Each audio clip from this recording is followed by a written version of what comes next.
covering up massive pharmaceutical fraud, was fucking devastated. Jones has many friends who drop by his cabin at odd hours to drink a beer and swap deer hunting stories, but occasionally he'll leave their company, walk out on his back porch, and look over the frozen pond into the bare woods beyond, drawing hard on a cigarette.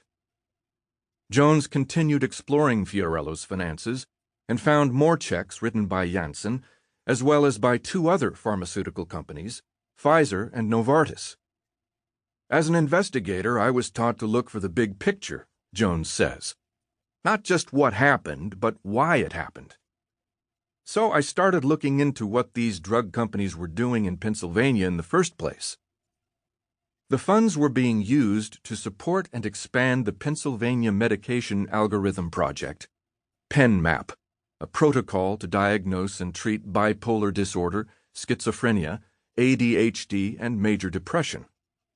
This protocol required doctors in all state facilities to treat these conditions with a new generation of drugs called atypical antipsychotics, in preference to older, generic antipsychotic medications that had previously been prescribed. Jones discovered that the protocol was a carbon copy of one being used in Texas, TMAP, which Johnson & Johnson and other pharmaceutical companies had launched in the late 1990s, with generous funding to mental health officials who in return had often helped market the drugs. Jones also found evidence that Johnson & Johnson, together with acquiescent state officials, was rolling out similar programs in at least 10 other states. The more Jones learned about these protocols, the more disturbing they seemed.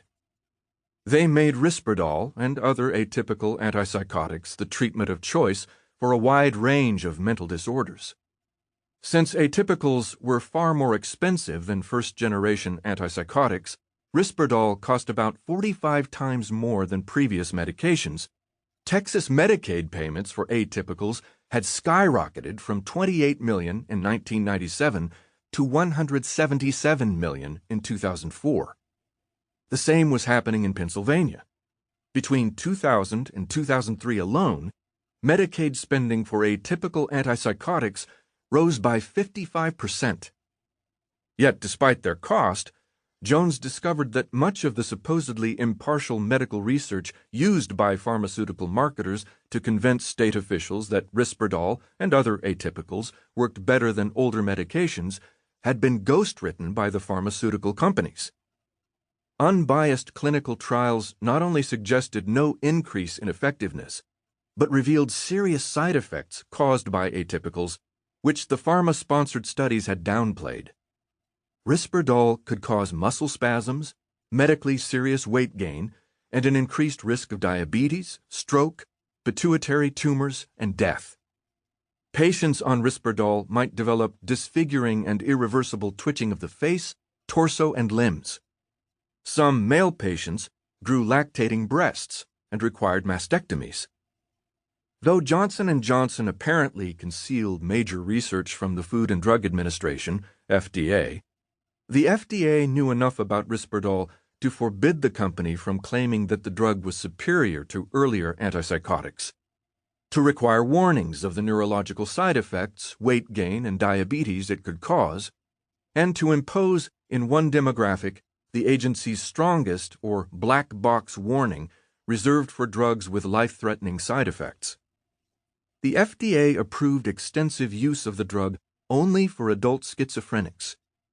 Johnson & Johnson, Jones found, had ignored many of these prohibitions and downplayed or denied them in its marketing campaigns. In Texas, the company had aggressively marketed Risperdal for children, adolescents, and elders to treat anxiety, insomnia, mood disorders, agitation, and mild emotional discomfort. In fact, the Texas protocol mandated Risperdal for these conditions in state prisons, hospitals, reform schools, and nursing homes whose captive patient populations had little or no say in their medical care. Now the company and Pennsylvania officials were starting to impose the same regime in Jones's home state. Thinking he might be misunderstanding the evidence, Jones traveled to Janssen headquarters in New Brunswick, New Jersey, to question marketing.